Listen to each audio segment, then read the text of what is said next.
Hola, buenas tardes. Mi nombre es Vanessa Hernández Díaz. Actualmente estoy en la Universidad Virtual del Estado de Guanajuato.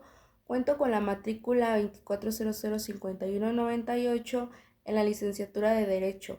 El día de hoy presentaré el reto número 5 llamado Aplicación práctica de la norma a los contratos mercantiles internacionales del módulo Sociedades y Contratos Mercantiles, impartido por el asesor Efraín Hernández González. Dicho esto, analizaremos el siguiente caso, el cual definiremos qué tipo de contrato se celebró entre las partes y también realizaremos la respuesta a algunos planteamientos pedidos por el reto. El Hospital Caminemos Juntos, ubicado en España, celebró un contrato con el laboratorio Collins Phillips, ubicado en Nueva Zelanda. El objeto del contrato fue la adquisición de una caja de material de uso quirúrgico, 10 camas de hospital, 5 máquinas de oxígeno y una caja de apósitos y banditas adhesivas que el laboratorio entregaría al hospital. Las negociaciones se hicieron mediante intercambio de correos electrónicos. El precio pactado de la mercancía fue por la cantidad de 2 millones de pesos y culminó con la firma electrónica del contrato el día 30 de enero del 2020. Se estableció como tiempo máximo de entrega de la mercancía 3 meses. En el mes de junio del 2020, al llegar la mercancía, el personal del hospital revisa la entrega y hace las siguientes anotaciones. Se recibió una caja de material de uso quirúrgico, una caja de abatelenguas y aplicadores, 4 máquinas de oxígeno y el embalaje de 3 de las 10 camas del hospital estaban defectuosos. Con base en lo expuesto contestaremos lo siguiente. ¿Qué tipo de contrato mercantil celebraron las partes? Se celebró un contrato de compraventa internacional que, de acuerdo a la Secretaría de Economía, es un acuerdo de voluntades entre dos o más personas, en el cual una de las partes, llamadas vendedor, establecido en un país determinado, se obliga a entregar material, mercancía o producto a otra llamada compradora, establecida en otro país, quien se obliga a pagar el precio por los bienes en términos y condiciones convenidos entre ambas partes. Este contrato se encuentra regulado en el artículo 1 de la Convención de las Naciones Unidas sobre los contratos de compraventa internacional de mercaderías de 1980. El planteamiento número 2 nos pregunta, ¿el contrato se puede considerar de carácter internacional y por qué? Sí, en efecto se considera de carácter internacional. Como ya lo habíamos comentado en la primera pregunta, este tipo de contrato se da entre partes de diferentes países. En este caso fue celebrado por España y Nueva Zelanda, situados en países diferentes, lo cual constituye una transacción de mercancía internacional.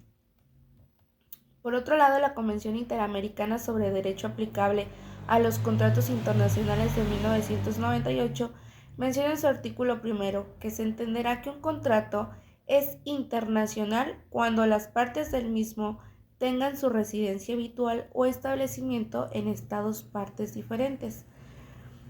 ¿Qué tipo de contrato internacional celebrado por medios electrónicos identifique?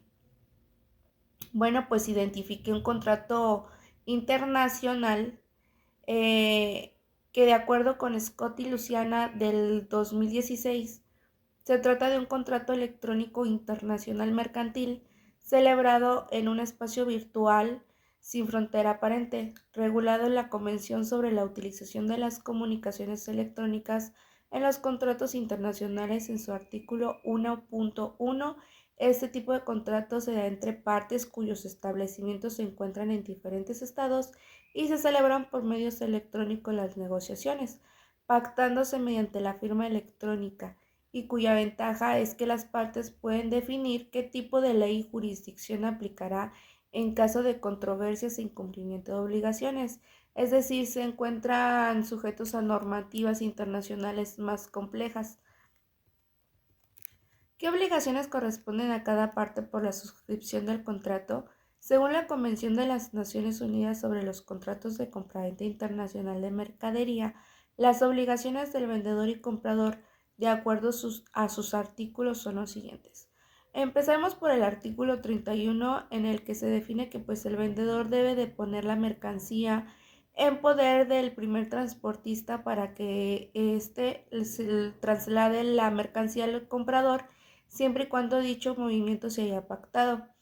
En el artículo 32, el vendedor está obligado a poner a disposición del comprador la documentación de expedición de la mercadería, así como la información debida para que el comprador contrate un seguro de transporte en caso de que el vendedor no esté obligado a contratarla. Esto pues con la finalidad de que la mercancía esté protegida en el transcurso del camino. También realizará los contratos necesarios para que el transporte traslade la mercancía en las circunstancias y condiciones adecuadas. En el artículo 33, el vendedor debe entregar la mercancía de acuerdo al plazo estipulado por las partes en el contrato, según ellos lo hayan acordado. En el artículo 35, se entrega la mercancía en calidad, cantidad y tipo de acuerdo al acordado y debidamente empaquetada para su protección. En el artículo 42, el vendedor debe entregar la mercancía libre de derechos, es decir, garantizarle al comprador que lo que está vendiendo se encuentra libre de reclamaciones por partes de terceros, los derechos de la propiedad de igual manera se encuentran libres para que el comprador pues no lo afecte al momento de adquirir este tipo de mercancías. Las obligaciones del comprador, en este caso del hospital Caminemos Juntos, son las siguientes.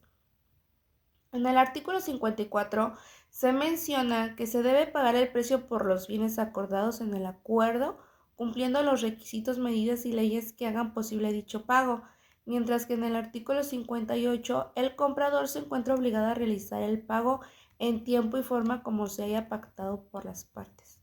En el artículo 60 menciona que el comprador debe colaborar para que el vendedor realice los actos pertinentes para la entrega de la mercadería y al momento de su llegada la recepción de la misma. Las partes no señalaron legislación alguna, entonces, ¿cuál debe aplicarse?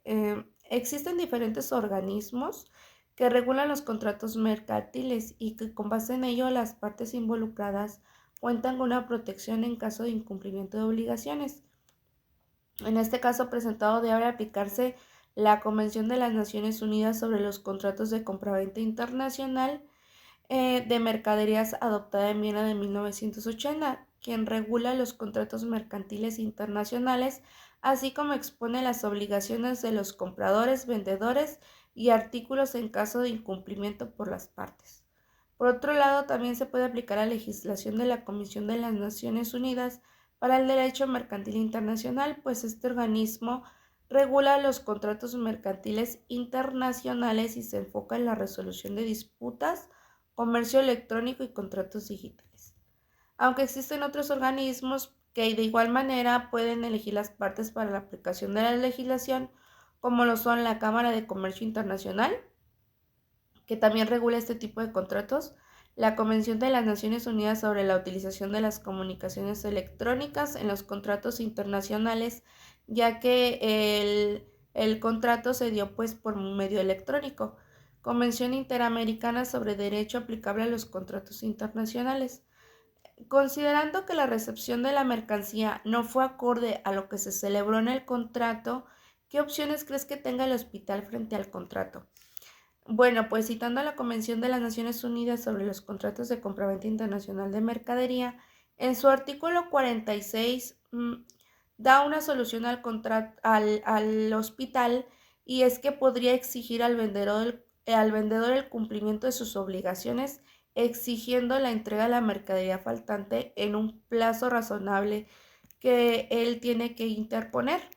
En el artículo 50 menciona que si la mercancía no es conforme al contrato, el hospital tiene el derecho de exigir la reducción del precio total que fue pagado, es decir, el vendedor tiene la obligación de reembolsarle un porcentaje de lo que se pagó, que fueron los 2 millones de pesos, ya sea por la mercancía faltante o por la inconformidad de que lo que se recibió no era el producto pactado, ya que pues algunos productos llegaron dañados. ¿Crees que procede la cancelación del contrato? En el artículo 49 de la Convención de las Naciones Unidas sobre Contratos de Compraventa Internacional de Mercaderías, Se menciona que el contrato puede declararse resuelto si por parte del vendedor existe incumplimiento de alguna de las obligaciones, como sucedió. En este contrato, el faltante de entrega de mercancías, como bien ya lo habíamos mencionado, el comprador puede exigirle al vendedor el cumplimiento de sus obligaciones en un plazo determinado. Si el vendedor no cumple con la entrega de la mercadería faltante en el tiempo que se determinó para realizar dicho acto, entonces el comprador puede proceder a realizar la cancelación del contrato por incumplimiento.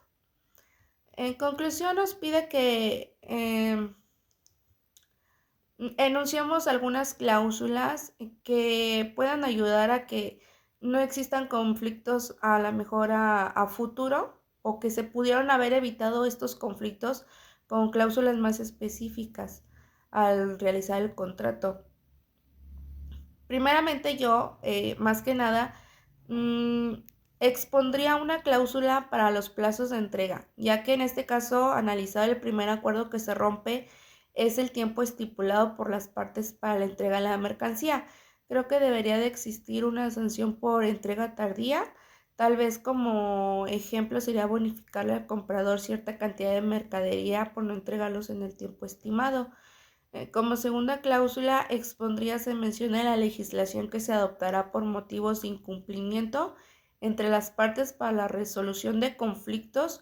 Otra cláusula importante puede ser otorgar cierto tiempo de garantía al comprador para que si existe problemas de funcionamiento en el producto, el vendedor se haga responsable de cambiarlo por otro de la misma especie, pero con buen funcionamiento.